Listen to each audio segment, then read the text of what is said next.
కు చెందిన 7 గేదెలు విద్యుత్ ఘాతానికి గురై మృతి చెందాయి.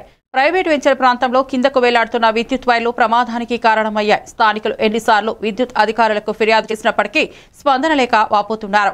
గేదెల విలువ సుమారు 10 లక్షల రూపాయలుగా ఉండగా రైతుకు ప్రభుత్వం వెంటనే పరిహారం కల్పించాలని స్థానికులు కోరుతున్నారు.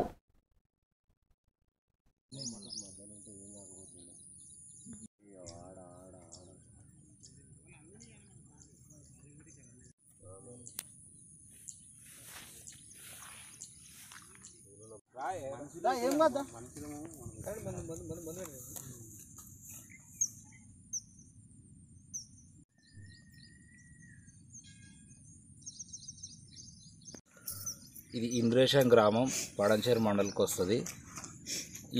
ఈ కరెంటు నిర్లక్ష్యం వల్ల మరీ కరెంటు తీగలు ఇంత కింద పడిపోవడము, కరెంటు ఇంత పెద్ద లేఅవుట్ వేసుకున్న వాళ్ళ కోట్లకు అధిపతులు పాపం వీళ్ళైతే మరీ ఆ బర్రె పాలిస్తే ఆ పాలమ్ముకొనే బతికేది వీళ్ళు కానీ ఆయన కానీ ఆ పెద్ద మనిషి కానీ రీసెంట్గా 3 లక్షలు పెట్టి 2 బర్రెలు తెచ్చిండు. అనవసరంగా ఇవి చనిపోయినవి అయితే ఇదే ఈ బర్రె ఆ బర్రె అది. వీళ్ళ పరిస్థితి ఏంది కొద్దిగా మరి అదే వీళ్ళు ఏంటంటే ఇది ఉండేదే వర్షాకాలము. ఈ గడ్డిలో వాళ్ళు మేపుకోవాలని వాళ్ళు ఇక్కడ తీసుకొచ్చారు. పోనీ అక్కడ వాళ్ళు ఏదో దూరం కూర్చురు, ఇంకా మర్చిపోయి వాళ్ళే వస్తే అందరము చనిపోయాక ఇంద్రేశానికి మొత్తం చంపేస్తారా? మరి ఈ లేఅవుట్ వాళ్ళు మరి కొద్దిగానన్నా వీళ్ళని చూడాలి మా వాళ్ళను. మరీ వీళ్ళైతే గరీబ్ అంటే గరీబీగా వీళ్ళని ఇళ్ళ కాడికి వచ్చి చూడండి మీరే. ఇళ్ళ కాడికి వచ్చి చూస్తే మరి పిల్లలు అయితే మరి ఈ బలర పాలే తాగేటోళ్ళు. ఇగో ఈ పాలతోనే బతుకుతున్నది. ఈ బళ్ళు చచ్చిపోయినాయి.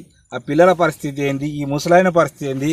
ఆమె ఇందాక ఏడ్చింది, ఆమె పరిస్థితి ఏంది? వీళ్ళు బతికేదే, వీళ్ళ ఉపాధి ఇదే. కొద్దిగా చూడండి, ప్రభుత్వం వాళ్ళకి కూడా ధన్యవాదాలు చేస్తున్నాము. కొద్దిగా ఈ ఎమ్మెల్యే గారు అవైలబుల్లో లేడు కాబట్టి ఎమ్మెల్యే గారికి కూడా కలుస్తాం రేపు. కానీ రేపు